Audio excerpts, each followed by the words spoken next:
Panginoong Hesus, inilalapit at itinataas namin sa iyo ang minamahal naming may malubhang sakit. Sa kanilang paghihirap, hinihiling namin na iyong ipadama ang iyong presensya na nagdudulot ng kapayapaan at kagalingan.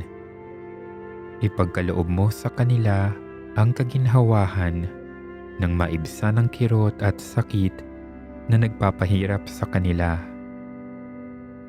Palakasin mo rin ang kanilang loob upang maluwag na tanggapin ang bawat hamon sa buhay. Huwag mo silang pababayaan, lalo na sa mga oras ng panghihina at kawalan ng pag-asa.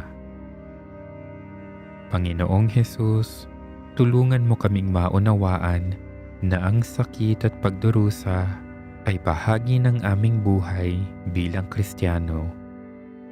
Tulungan mo kaming tanggapin ito ng may bukas na puso, tulad ng pagtanggap mo sa iyong krus.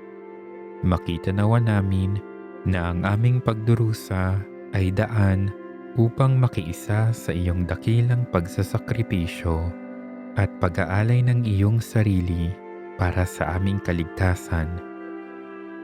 Sa bawat sakit na aming iniinda, naway maalala namin ang iyong dakila at walang hanggang pagmamahal.